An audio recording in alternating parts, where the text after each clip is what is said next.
हिंदू समाज आत्ता पुढे आला तर आपल्या लेडीज कुठेतरी खुल्लास फिरतील, नाहीतर मोमेडियन जात ही अशीच चिंगरत राहणार आहे। हम करेंगे, हम करेंगे। धर्म की रक्षा कौन करेगा? हम करेंगे, हम करेंगे। आम्ही 4:30 वाजल्यापासून रात्रीच्या 11:30 वाजेपर्यंत कराड पोलीस ठाण्यामध्ये उपस्थित असताना तेथील प्रशासकीय अधिकाऱ्यांनी आम्हाला ज्या प्रकारची वागणूक दिली, तिथं आल्यानंतर ते विशिष्ट प्रकारचा तो समाज म्हणजे मोमेडियन नाव घ्यायला पण काही हरकत नाही, मोमेडियन समाजाचे लोक तिथं एकत्र येत होते, त्यांना त्यांनी बाजूला न सरता आमच्याच समाजातील लोकांना बाजूला वारंवार सरलं व तिथं आम्ही एकत्र आमच्या भगिनींचं त्यावेळेला त्यांनी NC मध्ये नोंद करून घेतली जात नव्हती, म्हणून आम्ही सर्व सकल हिंदू समाजातील तिथं जमलेले बांधव आम्ही आत गेलो। त्यावेळी तेथील एका अधिकाऱ्यांनी आम्हाला माकडा या शब्दात त्यांनी आम्हाला उल्लेख केला किंवा आम्हाला हिणवलं। खरोखरच या प्रशासकीय यंत्रणेला ते गैरफायदा घेत आहेत आणि त्या प्रशासकीय यंत्रणेला कुठेतरी आळा बसला पाहिजे। आरोपींना सोडलेलं आहे। आपल्याला बुधवारपर्यंत जर न्याय मिळाला नाही तर आपल्याला बुधवारी कराड बंदची हाक आणि रस्ता रोको ठिय्या आंदोलन या दत्त चौकामध्ये आपल्या छत्रपती शिवाजी महाराजांच्या पुढे आपल्या हिंदू माता भगिनीला, हिंदू कुटुंबाला न्याय मिळण्यासाठी आपल्याला करायचं आहे। तयार आहे का सगळी? हर हर महादेव। सकल हिंदू समाजाने बुधवारी आमच्या पाठीशी राहायचं आहे। जर बुधवारपर्यंत त्या लोकांना अटक नाही झाली तर कराड बंद हा सकल हिंदू समाज यांनी आम्हाला पाठिंबा देऊन हा कराड बंदचा आपण हाक द्यायची आहे। सगळ्यांनी पाठिंबा द्यायचा आहे। मराठी समाजाच्या प्रत्येक लेडीज आणि प्रत्येक माणसांनी हा सपोर्ट करायचाच आहे। हिंदू समाज आत्ता पुढे आला तर आपल्या लेडीज कुठेतरी खुल्लास फिरतील, नाहीतर मोमेडियन जात ही अशीच चिंगरत राहणार आहे मराठी पोरींना। वैशाली प्रदीप पवार। दुपारी आज आमच्याकडं त्यांनी मारहाण केली मोमेडियन लोकांनी।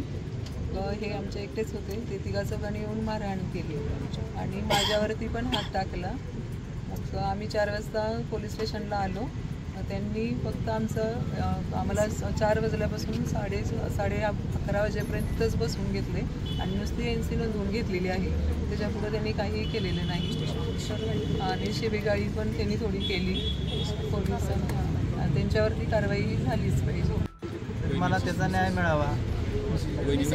आणि कोणाला मारहाण केली? मिसेसला आमच्या पण धक्काबुक्की करून मारहाण झाली, आमच्या स्टाफला पण झाली थोडीशी मारहाण।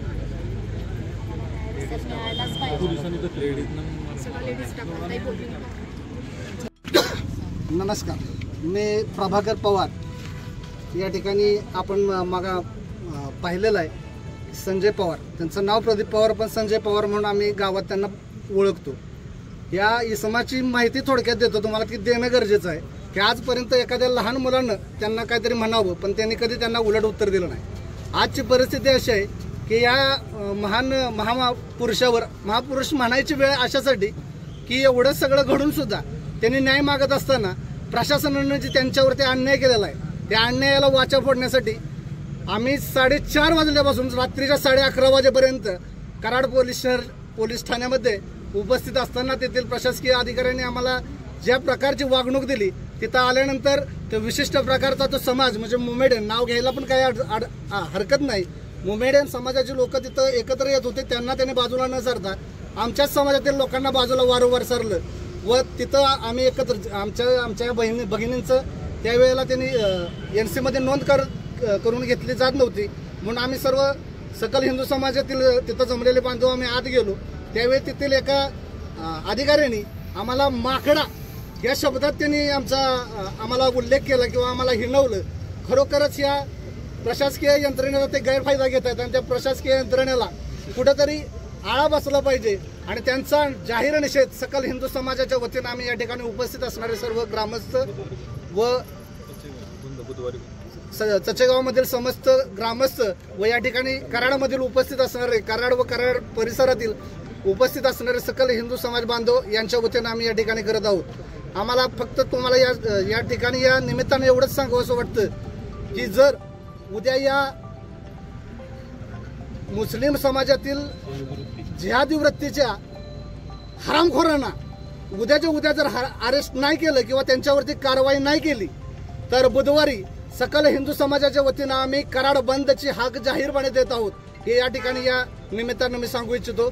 व आमच्या या बंधूवरती व आमच्या ताईंच्यावरती झालेल्या अन्यायाला वाचा ही फुटणारच, त्यांना न्याय हा मिळणारच, आणि तो जोपर्यंत मिळत नाही तोपर्यंत हा सकल हिंदू समाज शांत बसणार नाही, ही मी आमच्या ग्रामस्थ व या ठिकाणी उपस्थित असलेल्या समस्त हिंदू बांधवांच्या वतीनं आपणास त्याची दखल घ्यावी, महाराष्ट्र सरकारने याची दखल घ्यावी व या प्रशासकीय यंत्रणेला वचक बसवावी किंवा त्या अधिकाऱ्यांना, विशिष्ट अधिकाऱ्यांना निलंबित करावं. त्यांचा जो काही भोंगळा कारभार चाललेला आहे तो कार्यभाग थांबला पाहिजे, याच ठिकाणी थांबला पाहिजे, अन्यथा येणाऱ्या परिस्थितीशी तेच सामोरे जातील. हर हर महादेव, हर हर महादेव. धर्म की रक्षा कौन करेगा? हम करेंगे, हम करेंगे. धर्म की रक्षा कौन करेगा? हम करेंगे, हम करेंगे. हिंदू धर्म की जय, हिंदू राष्ट्र की जय. जय श्री राम, जय श्री राम, जय जय श्री राम, जय जय श्री राम. छत्रपती श्री शिवाजी महाराज की जय.